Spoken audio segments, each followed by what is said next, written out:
ಓಂ, ನಾನು ಸೋಮನಾಥ್. ಇವತ್ತು ಒಂದು ವಿಶೇಷ ವಿಷಯದ ಬಗ್ಗೆ ಚರ್ಚಿಸೋಣ. ಅದೆಂದರೆ ನಿಮ್ಮ ಆಸ್ತಿ ಅಳತೆ ಸರಿಯಾಗಿ ಇದೆಯೇ. ಇದು ಯಾಕೆ ಮುಖ್ಯ ಆಗ್ತೈತಿ ಅಂತಂದ್ರೆ ಇತ್ತಿತ್ತಲಾಗ ಇಂತಹ ಪ್ರಕರಣಗಳು ಜಾಸ್ತಿ ಆಗ್ಯಾವ.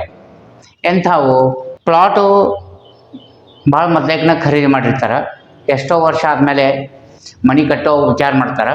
ಪರ್ಮಿಷನ್ನು ಎಲ್ಲ ತೊಗೊಂಡು ಮನೆ ಕಟ್ಟಲಿಕ್ಕೆ ಜಾಗದ ಮೇಲೆ ಹೋದಾಗ ಅದರದ್ದು ಅಳತೆ ಮಾಡೋ ಪ್ರಶ್ನೆ ಬರ್ತದೆ ಪ್ರತ್ಯಕ್ಷವಾಗಿ. ಅದಕ್ಕಿಂತ ಮೊದಲೇಕ ಡಾಕ್ಯುಮೆಂಟ್ ಒಳಗೆ ಏನು ಬರೆದಿರ್ತಾರೆ ಅದ್ರದ್ದು ಆಧಾರದ ಮೇಲೆ ಪರ್ಮಿಷನ್ ಸಿಕ್ಬಿಟ್ಟಿರ್ತಾವೆ. ಜಾಗದ ಮೇಲೆ ಯಾವಾಗ ಅಳತೆ ಮಾಡ್ತಾರೆ ಅವಾಗ ಭಾಳಷ್ಟು ಕೇಸ್ನಾಗ ಆಜು ಬಾಜು ಮನೆ ಕಟ್ಟಿದ್ವಿದ್ದು ಅಂತಂದ್ರೆ ಇವ್ರದ್ದು ಪ್ಲಾಟು ಸೈಜು ಕಮ್ಮಿ ಬರ್ತೈತಿ, ಕಮ್ಮಿ ತೋರಿಸ್ತೈತಿ. ಹಂಗೆ ಯಾಕೆ ಆಕೈತಿ ಅಂತಂದ್ರೆ ಆಜು ಬಾಜುನವರು ಒತ್ತುವರಿ ಮಾಡ್ಕೊಂಡಿರ್ತಾರೆ. ಒತ್ತುವರಿ ಬೇಕಂತ ಮಾಡ್ಕೊಂಡಿರ್ತಾರ. ಭಾಳಷ್ಟು ಪ್ರಕರಣದೊಳಗೆ ಬೇಕಂತ ಆಗಿರಂಗಿಲ್ಲ. ಅದು ಯಾಕೆ ಆಗಿರ್ತೈತಿ ಅನ್ನೋದನ್ನ ಇಂಟ್ರೆಸ್ಟಿಂಗ್ ವಿಷಯ. ಇದು ಈ ಎರಡು ಸಿಸ್ಟಮ್ ಮೇಲೆ ಡಿಪೆಂಡ್ ಇರ್ತೈತಿ ಬಹಳಷ್ಟು ವಿಷಯದೊಳಗೆ ಅನ್ನೋದನ್ನ ಮಹತ್ವದ ಸಂಗತಿ. ಹೀಗಾಗಿ ಈ ಎರಡು ಸಿಸ್ಟಮ್ಗಳನ್ನು ನಾವು ಅರಿತುಕೋಬೇಕಾಗೈತಿ. ಏನಿವು? FPS, MKS. FPS ಅಂತಂದ್ರೆ ಫುಟ್ ಪೌಂಡ್ ಸಿಸ್ಟಮ್, MKS ಅಂದ್ರೆ ಮೀಟರ್ KG ಸಿಸ್ಟಮ್. ಫುಟ್ ಅಂದ್ರೆ ಪಾದ. ಇಂಗ್ಲೆಂಡ್ ರಾಜನ ಪಾದದ ಅಳತೆ ಎಷ್ಟಿತ್ತು ಅದನ್ನು ಆಧಾರವಾಗಿಟ್ಕೊಂಡು ಫುಟ್ ಪೌಂಡ್ ಸಿಸ್ಟಮನ್ನು ಜಾರಿಗೊಳಿಸಲಾಯಿತು. MKS system, metre KG system ಅಂತಂದ್ರೆ ಇಂಟರ್ನ್ಯಾಷನಲ್ ಲ್ಯಾಬ್ರೋಟರಿ ಒಳಗೆ ಒಂದು ಲೆಂತ್ ಸ್ಥಾಪನೆ ಮಾಡ್ಯಾರ. ಆ ಲೆಂತ್ ಎಷ್ಟು ಉದ್ದೈತಿ ಅದಕ್ಕೆ 1 ಮೀಟರ್ ಅಂತ ಕರೀತಾರೆ. ಅದನ್ನು ನಾವು ಆಧಾರವಾಗಿಟ್ಕೊಂಡು ಮೀಟರ್ KG ಸಿಸ್ಟಮ್ ಅಭ್ಯಾಸ ಮಾಡ್ತೇವೆ ಅಥವಾ ಅಳವಡಿಸ್ಕೊತೇವೆ. ಈಗ ಮನೆ ಕಟ್ಟಲು ನಿಮ್ಮ ಪ್ಲಾಟಿಗೆ ಹೋಗುತ್ತೀರಿ. ಪ್ಲಾಟಿನ ಅಳತೆ ದಾಖಲೆಗಳಿಗಿಂತ ಕಡಿಮೆ ಇರುತ್ತದೆ. ಈಗ ಏನು ಮಾಡುತ್ತೀರಿ? ನಿಮ್ಮ ಇಂಜಿನಿಯರ್ ಏನು ಹೇಳುತ್ತಾರೆ? ಇದೇ ಇಂಟ್ರೆಸ್ಟಿಂಗ್ ವಿಷಯ. ಈಗ ಮೊದಲೇಕ ನಿಮ್ಮ ಪ್ಲಾಟಿನ ಅಳತೆ ಕಮ್ಮಿ ಆಗಿ ತೋರಿಸ್ತೈತಿ ಅನ್ನೋದನ್ನು ಅರಿತುಕೊಳ್ಳಿಕ್ಕೆ ಪ್ರಯತ್ನ ಮಾಡೋಣ. ಈ ಥರ ನಿಮ್ಮ ಲೇಔಟ್ನೊಳಗೆ ಪ್ಲಾಟ್ ಅದಾವು ಅಂತ ತಿಳ್ಕೊಳ್ಳೋದು. ಇದರೊಳಗೆ ನಿಮ್ಮ ಪ್ಲಾಟು 10 ನಂಬರ್ ಐತಿ ಅಂತ ತಿಳ್ಕೊಳ್ಳೋದು. ನಿಮ್ಮ ಬಾಜುಕಿಲ್ಲೇ ಮನೆ ಕಟ್ಟಿಬಿಟ್ಟಾರ. ಅವಾಗ ಇದು ಬೌಂಡ್ರಿ ಫಿಕ್ಸ್ ಆಗಬೇಕು. ಇವರು ಮನೆ ಕಟ್ಟಬೇಕಾರ ಈ ಕಡೆಯಿಂದ ಅಳ್ಕೋಂತ ಬಂದಿರ್ತಾರೆ. ಅಳ್ಕೊಂತ ಬರ್ಬೇಕಾರ ಇವರು ಮೀಟರ್ನಾಗ ಅಳಿಯೋದಿಲ್ಲ. ಅಲ್ಲೇ ಪ್ರಶ್ನೆ ಬರೋದು. ನಿಮ್ಗೆ ದಾಖಲೆ ಎಲ್ಲ ಮೀಟರ್ನಾಗ ಇರ್ತಾವೆ. ನೀವು ಅಳೆಯೋದು ಮೀಟರ್ನಾಗ ಅಳೆಯೋದಿಲ್ಲ, ಫೂಟ್ನಾಗ ಅಳಿತೀರಿ. ಇಲ್ಲಿ ಫೂಟ್ನಾಗ ಇವರು ಅಳೆದಾಗ ಮೀಟರ್ ಇದನ್ನು ಫೂಟಿಗೆ ಕನ್ವರ್ಟ್ ಮಾಡ್ಕೋಬೇಕಲ್ಲ. ಹೆಂಗೆ ಮಾಡ್ಕೊಳ್ಳೋದು? 3.28 feet is equal to 1 metre. ಇದು ನಿಯರ್ಲಿ ಎಕ್ಸಾಕ್ಟ್ ಕನ್ವರ್ಷನ್ ರೂಲ್. 3.28 feetಗೆ 1 ಮೀಟರ್ ಆಗ್ತೈತಿ. ಎಕ್ಸಾಕ್ಟ್ಲಿ ಅಲ್ಲ, ನಿಯರ್ಲಿ ಎಕ್ಸಾಕ್ಟ್. ಜನ ಹೆಚ್ಚಾಗಿ ಏನು ಮಾಡ್ತಾರೆ? 3.3 feet is equal to 1 metre ಅಂತ ತೊಗೊಂತಾರೆ. ಅವಾಗ ಏನಾಗ್ತೈತಿ?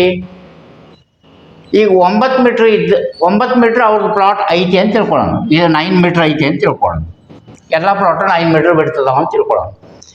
9 ಮೀಟ್ರ್ ಇದ್ದದ್ದನ್ನು ಫೂಟಿಗೆ ನೀವು ಕನ್ವರ್ಟ್ ಮಾಡ್ಬೇಕಾದ್ರೆ 3.28ಲೇ ಗುಣಾಕಾರ ಮಾಡಿದ್ರೆ ಒಂದು ಸ್ವಲ್ಪ ಏನು ಅಂಕಿ ಬರ್ತದೆ ಅದಕ್ಕಿಂತ ಸ್ವಲ್ಪ ಹೆಚ್ಚಿಗೆ 3.3ಲೇ ಗುಣಾಕಾರ ಮಾಡಿದರೆ ಬರ್ತದೆ. ಇವರು ಸ್ವಲ್ಪ ಹೆಚ್ಚಿಗೆ ಇಲ್ಲಿಂದ ಇಟಿಟ ಹೆಚ್ಚಿಗೆ ಮಾಡ್ಕೊಂತ ಬರ್ತಾರೆ. ಮಾಡ್ಕೊಂತ ಬಂದ ಕೂಡಲೇ ಇವರು ಬಿಲ್ಡಿಂಗ್ ಕಟ್ಟಬೇಕಾದ್ರೆ ಏನಾಗಿರ್ತೈತಿ? ಮಾರ್ಕ್ ಇಲ್ಲಿ ಬಂದ್ಬಿಟ್ಟಿರ್ತೈತಿ. ಇವರು ಇದನ್ನ ಆಧಾರವಾಗಿ ಇಟ್ಕೊಂಡು ಇಲ್ಲಿ ಕಂಪೌಂಡ್ ಕಟ್ಕೊಂಡ್ಬಿಡ್ತಾರೆ. ಯಾರು? 11ನೇ ನಂಬರ್ನವ್ರು. ಇದೇನು ಶಿಫ್ಟ್ ಆತ್ಲ? ಈ ಶಿಫ್ಟ್ ಆಗಿದ್ದು ಇವ್ರ ಗಮನಕ್ಕೆ ಬಂದಿರಂಗಿಲ್ಲ. ಈ 10ನೇ ನಂಬರ್ನವರು ಮನೆ ಕಟ್ಟಕ್ಕೆ ಬಂದಾಗ 10ನೇ ನಂಬರ್ನವ್ರಿಗೆ ಗಮನಕ್ಕೆ ಬರ್ತದೆ. ಈ ಇವ್ರು 10ನೇ ನಂಬರ್ನವ್ರು 11ನೇ ನಂಬರ್ನವ್ರ ಮೇಲೆ ಏನು ಮಾಡಬೇಕು? ಈ 10ನೇ ನಂಬರ್ ಮನೆ ಕಟ್ಟಕ್ಕೆ ಬಂದಾರಲ್ಲ ಅವ್ರ ಇಂಜಿನಿಯರು ಏನು ಹೇಳ್ತಾರೆ ಇಂಥ ವಿಷಯದಾಗ? ಈ 10ನೇ ನಂಬರ್ನವ್ರಿಗೆ ಅವ್ರ ಇಂಜಿನಿಯರು ಹೆಚ್ಚಾಗಿ ಏನು ಹೇಳ್ತಾರೆ? ಸರ, ಇದು ಕನ್ವರ್ಷನ್ ಪ್ರಾಬ್ಲಮ್. ಕನ್ವರ್ಷನ್ ಮಾಡ್ಬೇಕಾದ್ರೆ ಎಕ್ಸಾಕ್ಟ್ ಮ್ಯಾಚಿಂಗ್ ಆಗೋದಿಲ್ಲ. FPS ಸಿಸ್ಟಮ್ಗೆ ಮತ್ತು MKS ಸಿಸ್ಟಮ್ಗೆ ಎಕ್ಸಾಕ್ಟ್ ಮ್ಯಾಚಿಂಗ್ ಆಗೋದಿಲ್ಲ, ಸ್ವಲ್ಪ ವೇರಿಯೇಷನ್ ಇರ್ತೈತಿ. ಅದನ್ನು ಪ್ಲಸ್ ಸೈಡ್ ಇಟ್ಕೊಂಡು ಜನ ಕನ್ವರ್ಷನ್ ಮಾಡಿಕೊಂಡು ಅಳತಿ ಮಾಡಿಕೊಂಡು ಮನೆ ಕಟ್ಕೊಳಕತ್ತಾರ.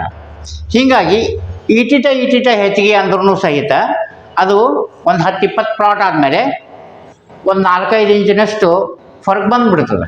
ಅಷ್ಟನ್ನು ಇವರು ಗುರ್ತಿರ್ಲಾರ್ದ ಹೆಚ್ಚಿಗೆ ತೊಗೊಂಡು ಕಟ್ಟಿಬಿಟ್ಟಿರ್ತಾರೆ. ಯಾಕಂದ್ರೆ ಆಜು ಬಾಜು ಕೇಳೋರು ಇರೋದಿಲ್ಲ.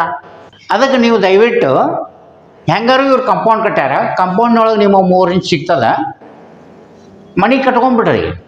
ಅವ್ರು ಕಂಪೌಂಡಿಂದ ರೊಕ್ಕ ಕೇಳಕ್ಕೆ ಬಂದಾಗ ಅವ್ರಿಗೆ ನಿಮ್ಮದು ಪ್ರಾಬ್ಲಮ್ ಅವ್ರಿಗೆ ಹೇಳ್ರಿ, ನಮ್ಮದು ಜಾಗ ನಿಮ್ಮ ಕಡೆ ಅದರಿಪ್ಪ, ಅದನ್ನು ಕೊಡ್ರಿ, ನಿಮ್ದು ರೊಕ್ಕ ಕೊಡ್ತೀವಿ ಅಂತ ಹೇಳ್ರಿ. ಒಂದು. ಎರಡನೇದು, ಮನೆ ಕಟ್ಟೋದು ಮುಗಿದ ನಂತರ ನೀವು ಕೋರ್ಟಿಗೆ ಹೋದ್ರೂ ಸಹಿತ ನಿಮಗೆ ನುಕ್ಸಾನಿಲ್ಲ. ಈಗ ಸದ್ಯ ನೀವು ಕೋರ್ಟಿಗೆ ಹೋದ್ರೆ ನಿಮ್ಮದು ಕನ್ಸ್ಟ್ರಕ್ಷನ್ ನಿಂತು ಹೋಗ್ತದೆ, ನಿಮಗೆ ನುಕ್ಸಾನ ಆಗ್ತದೆ. ಅದಕ್ಕೆ ದಯವಿಟ್ಟು ಕನ್ಸ್ಟ್ರಕ್ಷನ್ ಮುಂದುವರಿಸ್ರಿ. ಕನ್ಸ್ಟ್ರಕ್ಷನ್ ಮುಗಿದ ಮೇಲೆ ಏನು ಕ್ರಮ ಕೈಕೋಬೇಕು ವಿಚಾರ ಮಾಡಿ ಕ್ರಮ ಕೈಕೊಳ್ರಿ ಅಂಥೇಳಿ ನಿಮ್ಮ ಇಂಜಿನಿಯರು ನಿಮಗೆ ಸಲಹೆ ಕೊಡ್ತಾರೆ. ಇಂಥ ಆಸ್ತಿ ಅಳತಿ ಫರಕ್ ಬಂದಂಥ ವಿಷಯದೊಳಗೆ ಇದು ನಾವು ಭಾಳಷ್ಟು ಪ್ರಕರಣದೊಳಗೆ ಕಂಡುಕೊಂಡಿದ್ದು.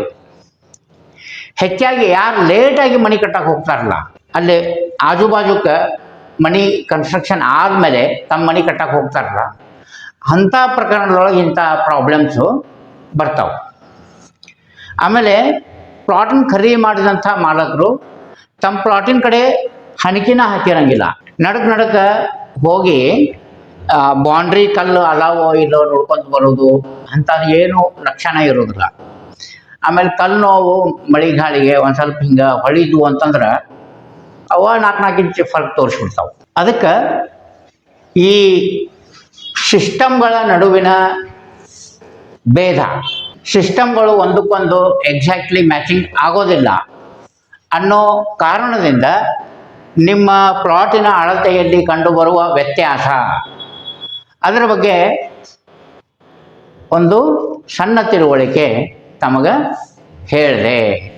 ಇದರಿಂದಾಗಿ ತಾವು ಏನಾದರೂ ತೊಂದರೆ ಅನುಭವಿಸ್ತಿದ್ರೆ ಇದನ್ನು ಅರಿತುಕೊಂಡು ಮುಂದುವರಿರಿ. ಅತಿಕ್ರಮಣ ಅತಿಯಾಗಿತ್ತು ಅಂತಂತಂದ್ರೆ ಕ್ರಮ ಕೈಗೊಳ್ರಿ. ಕ್ರಮ ಯಾವಾಗ ಕೈಕೋಬೇಕು? ನಿಮ್ಗೆ ನುಕ್ಸಾನ ಆಗಲಾರ್ದಂತಹ ಸನ್ನಿವೇಶವನ್ನು ನಿರ್ಧಾರ ನೀವೇ ಮಾಡಿಕೊಳ್ರಿ ಅಂತ ಹೇಳ್ತಾ ನಿಮಗೆಲ್ಲ ಒಳ್ಳೆಯದಾಗಲಿ ಅಂತ ಹೇಳ್ತಾ ಇಲ್ಲಿಗೆ ಈ ಪ್ರಕರಣದ ಚರ್ಚೆಯನ್ನು ಮುಗಿಸೋಣ. ಓಂ